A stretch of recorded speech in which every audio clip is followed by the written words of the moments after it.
Bonjour, je me présente Marilyn Gagné, je suis conseillère aux admissions chez Aviron Québec et puis aujourd'hui je vous fais une petite vidéo pour répondre à une question qui m'est fréquemment posée par téléphone et par courriel. En fait, on me demande souvent, est-ce que les DEP chez Aviron Québec sont reconnus? Et la réponse est oui, et ils sont doublement reconnus. Je m'explique. Par exemple, le DEP de charpenterie-menuiserie, il est reconnu par le ministère de l'Éducation, comme tous nos autres DEP. C'est le programme 5319, donc c'est le même qu'au public.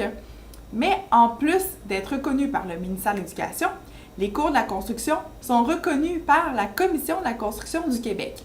Et qu'est-ce que ça fait? Ça fait en sorte que toutes les heures que vous faites du DEP sont reconnues comme si vous étiez apprenti.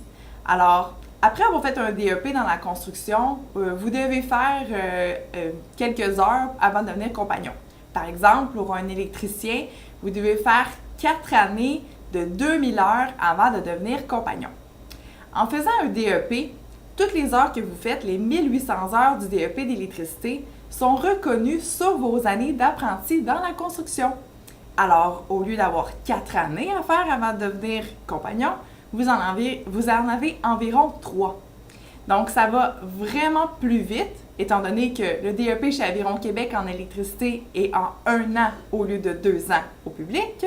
Et en plus, toutes les heures sont reconnues par le ministère de l'Éducation et par la Commission de la construction du Québec. Donc, vous allez passer encore plus rapidement au statut de compagnon. Donc, c'est ça pour tous les DEP de la construction. Donc, charpenterie-menuiserie, c'est 1350 heures qui est reconnu. Tandis que charpenterie-menuiserie, vous avez 3 années d'apprenti seulement à faire avant de devenir compagnon. Et pour plomberie et chauffage, c'est 1680 heures qui sont reconnues sur vos années d'apprenti dans la construction. Donc, j'espère avoir bien répondu à vos questions concernant les années d'apprenti.